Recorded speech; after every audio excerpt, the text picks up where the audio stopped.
Альхамдулиллахи раббил аламин, вассалату вассалам аля сейдина Мухаммад, ва аля алихи ва асхабихи ажмаин. Бүгін танысатын сахабамыздың есімі Һурайра Әд-Дәуси радиаллаху анх, Алла ол кісіге разы болсын. Мына сахабалардың өмірін баяндап жазып кеткен Абдуррахман Рофатул Башаның деген кісі айтады. Бұл Һурайраның өмірін білмейтін Пайғамбарымыздың саллаллаху алейхи вассалам үмметі жоқ шығар дейді. Яғни ол кісінің өмірін білу керек деген сондай бір талап қояды. Барлық сахабаның өмірін білу керек. Ал бірақ сол сахабалардың ішіндегі Һурайраның өмірін ерекше бір зерделеп танып білу керек дегендей біздерге бір ишара жасап кеткен екен. Не себепті? Өйткені бұл кісі Пайғамбарымыз саллаллаху алейхи вассаламның қасынан бір елі ажырамай, Пайғамбарымыздың аузынан шыққан әрбір сөзді жаттап, сол себепті хадисті ең көп риуаят қылған, хадисті ең көп жеткізген, 1600 хадисті жаттап, Пайғамбардың үмметіне жеткізген сахабаның бірі осы Һурайра радиаллаху анх. Бұл кісінің исламнан алдыңғы надандық дәуірдегі есімі Абдушамс болатын.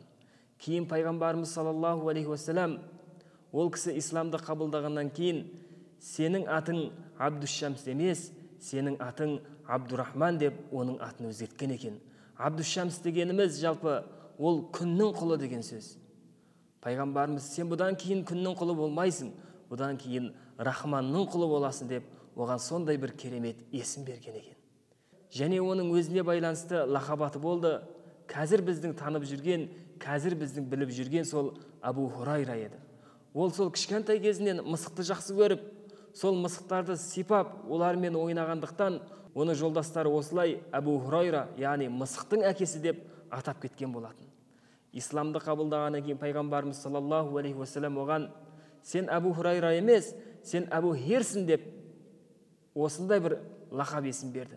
Ол дегені араб тілінде Һурайра деген әйел тегіне қолданылатын сөз болатын болса, Хир деген жалпы ер тегіне қолданылады екен. Яғни сен еркек мысықтың әкесісің дегені ғой. Һурайраға да осы сөз, осы ат өте қатты ұнап, мені Һурайра деп емес, мені Пайғамбарымыз атағандай Хир деп шақырыңдаршы деп, осы есімді қатты ұнатып қалғандарға айтып жүреді екен. Бұл кісі өзінің Дәус тайпасындағы беделі мықты Туфайл бин Әмірдің насихаттауымен ислам дінін қабылдайды. Ислам дінін қабылдағаннан кейін арадан біраз уақыт өтіп, Пайғамбарымыз саллаллаху алейхи вассалам Меккеден Мәдинаға хижрет жасағаннан кейін 6 жыл уақыт өткеннен кейін барып, сол Туфайлмен бірге Пайғамбарымызға Мәдинаға барады екен. Пайғамбарымыздың жанына келгеннен кейін Пайғамбарымыздың жанынан ажырамай, Пайғамбарымыздың қызметінде болып, Пайғамбарымыздың сұхбатынан айрылмай, Пайғамбарымыздың білімдерімен сусынданған сахабалардың бірі еді. Бірақ осындай бір бақытты ғұмырды кешіріп жүрсе де, бұның басында өте бір үлкен қайғылы оқиға болатын. Ол қайғылы, ол қиын оқиғасы қанша рет анасына ислам дінін насихаттап уағыздаса да, анасы сол ширктің айналасынан, ширктің төңірегінен шыға алмай, исламды қабылдамайды. Сонда бір күні әдеттегідей анасына осы шариғатты насихаттап жатқан кезде өзіне де ұнамайтын, Пайғамбарымызға да ұнамайтын, Пайғамбарымыздың артынан үлкен бір ауыр сөз айтып жібереді. Анасынан сондай сөзді естігеннен кейін жүрегі қатты ауырып, егіле жылап, Пайғамбарымыз саллаллаху алейхи вассаламның алдына келеді. Сонда Пайғамбарымыз: «Я Хир, бұл жағдайың қалай? Саған не болды?» деп сұрайды. Сонда: «Уа Алланың елшісі, менің басымда өткен осындай бір қиын жағдайлар бар. Ол жағдай, анама қанша рет дінді насихаттадым, ол кісі қабылалар емес. Керісінше, сіз ұнамайтын, сіздің артыңыздан үлкен ауыр сөз айтты. Сол мені қатты қинап бара жатыр» деп Пайғамбарымызға өзінің көңіліндегін жеткізіп, анам үшін дұға жасаңызшы, анам да осы шариғатқа, исламның ләззатын сезіншінші деп Пайғамбарымыздан сұрайды. Сонда Пайғамбарымыз ол кісінің анасы үшін дұға жасайды. Пайғамбарымыз саллаллаху алейхи вассаламның алдынан шығып, үйіне қарай жол тартады. Үйіне келе есігінің тұтқасын ішке енемін деп тарта берген кезде іштен тоқтай тұр, кірме деген анасының даусы естіледі. Сонда бұл есіктің сыртында тұрып, зер салып, құлағын есікке тосса, судың сылдырын естиді. Яғни анасы жуынып жатқан болады. Арадан біраз уақыт өткеннен кейін енді кіре берсең болады деп анасы рұқсат береді. Анасының рұқсатымен ішке енген кезде анасы өзінің үстіне сондай тәуір жақсы киімдерді киіп, алдынан шығып, «Ашхаду ан ла илаха иллаллах ва ашхаду анна Мухаммадан абдуху ва расулух». Яғни шахадат сөзін айтып, Алланың жалғыз екендігіне куәлік етемін, және Мұхаммед оның елшісі және құлы екендігіне куәлік етемін деп шариғатты, жалпы исламды қабылдаған болатын. Осы оқиғаға өз көзімен куәгер болып тұрған Абу Һурайра өз-өзіне сенбей, жаңағы кезде қиналып жылаған болса, енді қуаныштан көзінен парша-парша жас шығып, еңкілдеген күйі Пайғамбарымыз саллаллаху алейхи уассаламның алдына барады. Я Расулулла, мен сондай бір үлкен бір оқиғаға куәгер болдым. Аллах Тағала сіздің дұғаңызды қабыл алыпты. Үйге барсам, анам алдымнан шығып, осы Алланың ұлы дінін қабылдап, калимаға тілін келтірді деп Пайғамбарымыз саллаллаху алейхи уассаламға болған жағдайды баяндап береді. Пайғамбарымыз саллаллаху алейхи уассаламның жанынан бұл кісі ешқашан осылай айрылмай, Пайғамбарымызды қатты жақсы көріп, үнемі айтып жүреді екен.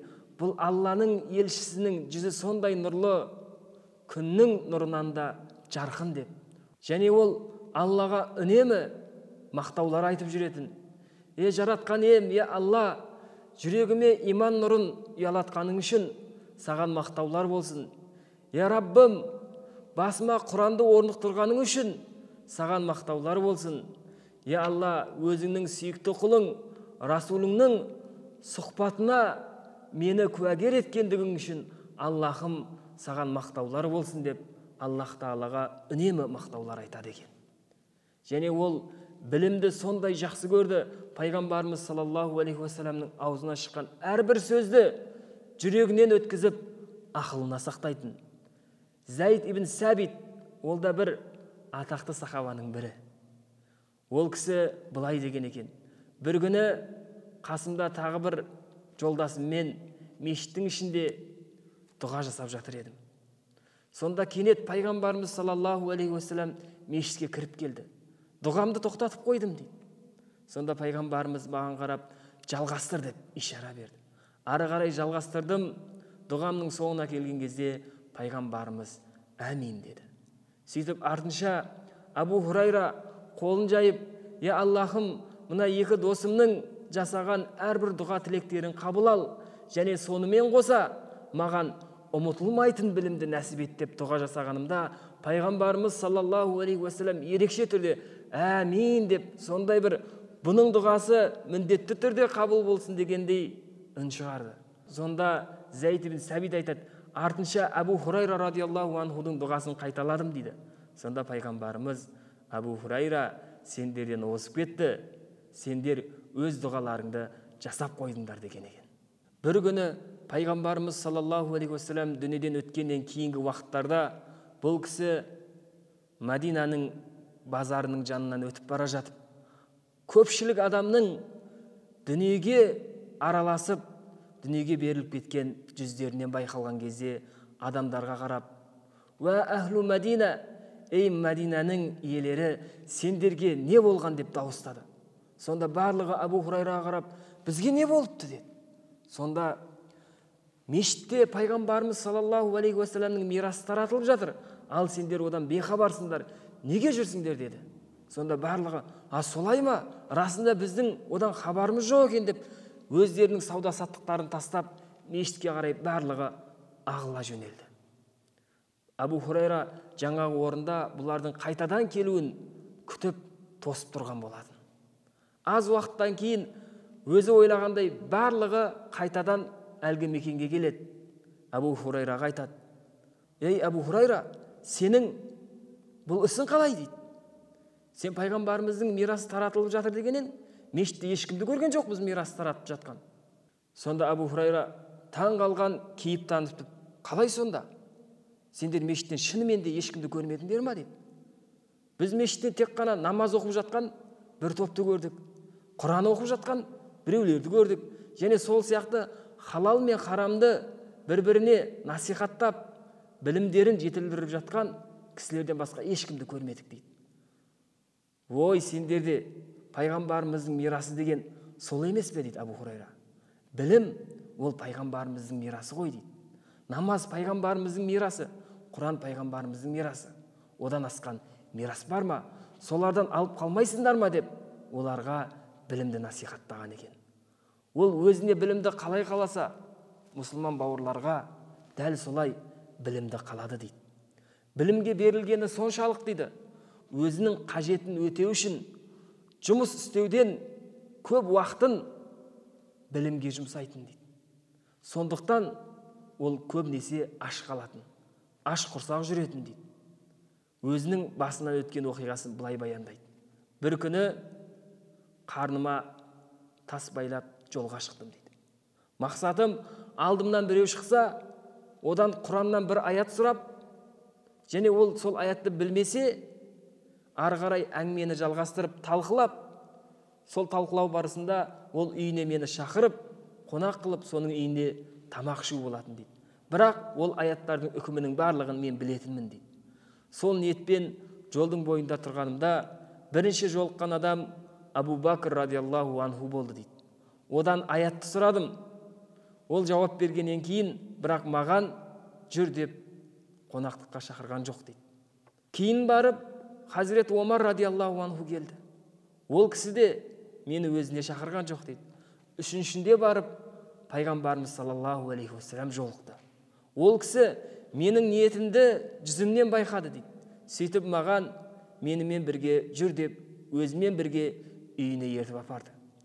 Үйіне бардық.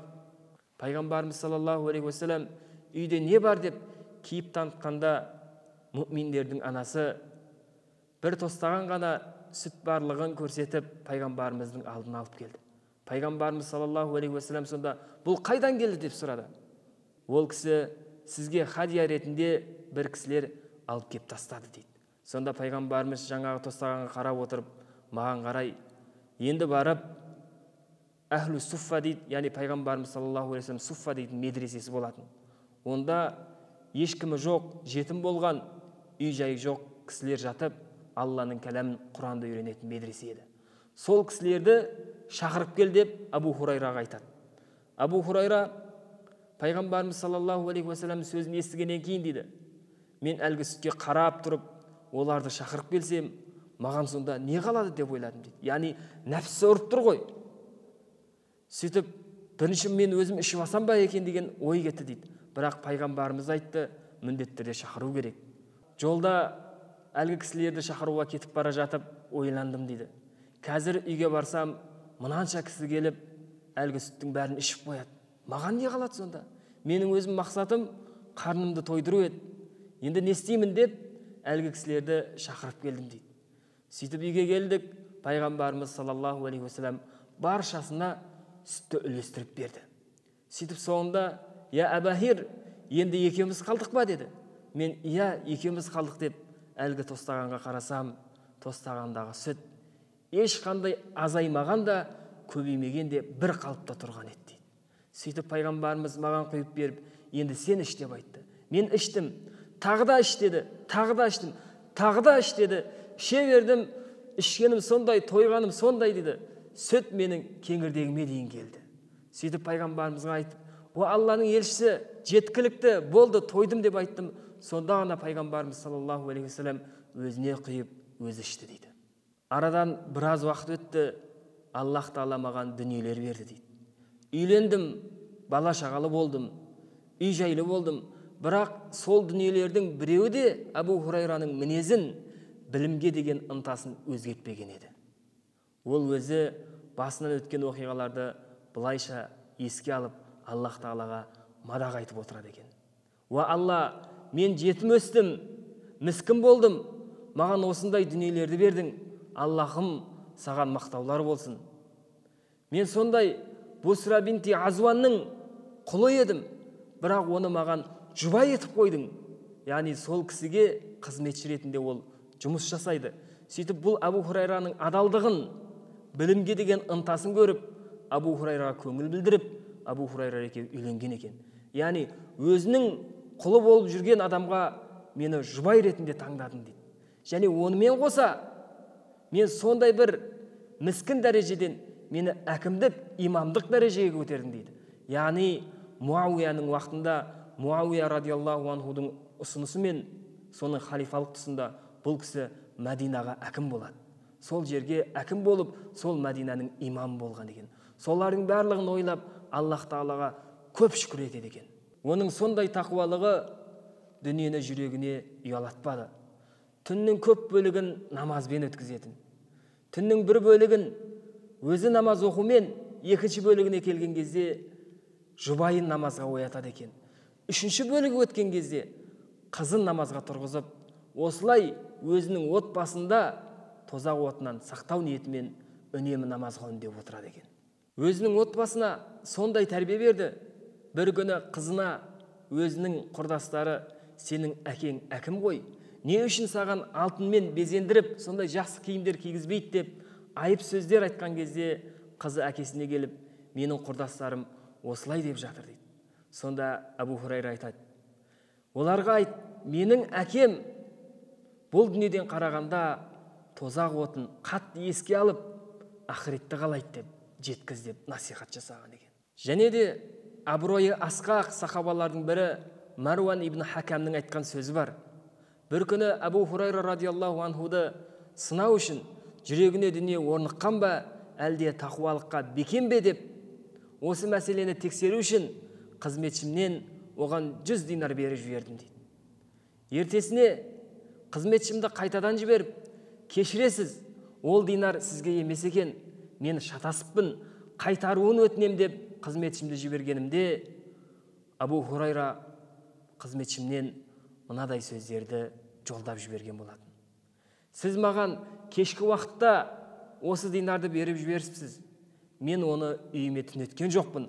Сол уақытта оны міскіндерге таратып жіберген едім. Қазір сізге беретін бір динарым жоқ. Айлық уақытта жақындады. Сол айлығымнан сізге үлестіріп беремін деген екен. Яғни біз осыдан көреміз, Абу Һурайра радиаллаху анху өзінің мұқтаждығынан тыс дүниені үйінде сақтамаған екен. Ол сондай мейірімді, тақуа кісі еді. Үнемі анасына күн сайын жақсылығын арттыра беретін. Үйден шығатын болса, анасына ассаламу алейкум деп амандасып, үйден кіретін кезде де осы Алланың амандығын тілеп, анасының жағдайын сұрап барып, іске шұғылдануға кіріседі екен. Және басқаларға да анаға көп жақсылық жасаңдар деп бұйырады екен. Өзінің өлім шағы жақындаған кезде бұл қатты еңкілдеп тұрып жылайды. Сонда қасындағылар, неге жылайсыз деп сұрайды ғой. Сонда ол кісі, мен өмір жолының соңына келіп тұрмын. Қазір жаным үзіліп дүниеден өтем. Алдымда 2 жол бар. Бірі тозақ, бірі жәннат. Қайсысына кіретінімді білмеймін. Аллах Тағала рахымын алып, пайғамбарымызбен бірге жәннатта болсам, соны аңсаймын. Екіншіден, амалым Алланың таразысын басамай қалып, тозаққа кіруден қорқамын дейді екен. Маруан ибн Хакам осы ауырып жатқан кезде кеп зияратқа келіп, қасында басында тұрып дұға жасап, Аллахым, осындай бір өзіміздің ислам ғалымына шифаңды бер, арамыздан бұны алма деп дұға жасаған кезде, Абу Һурайра радиаллаху анху керісінше, Аллахым, саған жолығуды қалайым, тезірек мені өзіңе ал деп дұға жасап, сол дұғасымен Маруан ибн Хакамның алдында дүние салған екен. Аллах Тағала ол кісілердің аңсауын қабыл алып, ақыретте пайғамбарымыз саллаллаху алейхи уассаламмен бірге болуды нәсіп етсін. Және бұл кісілердің өмірлерінен біздерге өнеге алып, келер ұрпаққа үнемі жеткізуді нәсіп етсін. Аллах Тағала ақыретте біздерді де олармен бірге етсін. Әлхамдулиллах, уассалату уассаламу аля расулиллах.